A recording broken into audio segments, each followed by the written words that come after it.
After a few months of good air quality, it's back to square one in the month of October in Delhi NCR.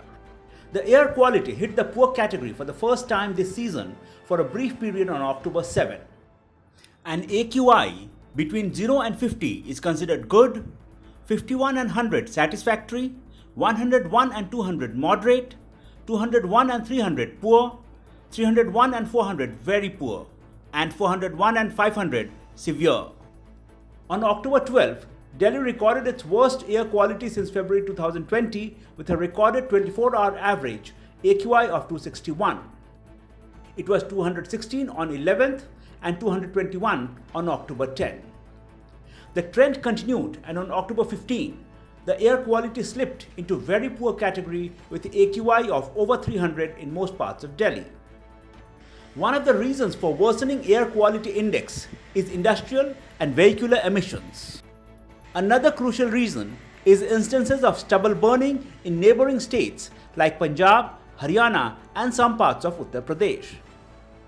Plus, with temperature falling from the beginning of October, pollutants stay at lower levels in the atmosphere, resulting in poor air quality. The AQI is also affected when wind speed is low, as higher wind speed helps in dispersing pollutants away from the city.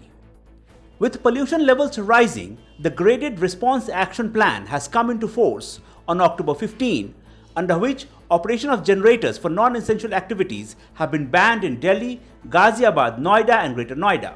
However, the Environment Pollution Prevention and Control Authority has given a temporary respite to Gurugram, where many societies depend upon generators for power. Additionally, Delhi CM Arvind Kejriwal asked people to switch off car engines at red lights, saying this will help fight pollution. The Delhi government has increased monitoring of construction sites and imposed fines on those violating dust norms. The norms make having a mist generator must for any construction or demolition site. Stubble burning from neighboring states has compounded the problem for Delhi's poor AQI.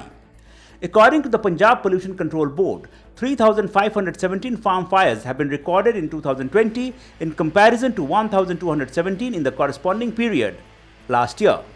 Haryana too reported 1,710 stubble burning incidents in 2020 against 1,072 in the corresponding period last year.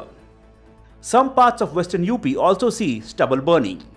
A concerned Supreme Court on October 16 appointed a one-man committee under former SC Judge Madan Lokur to monitor the stubble fires and take preventive steps with help of Chief Secretaries of concerned states. With people already facing hardships due to COVID-19, it appears the trend of poor AQI will add to woes of Delhiites. A Times online report.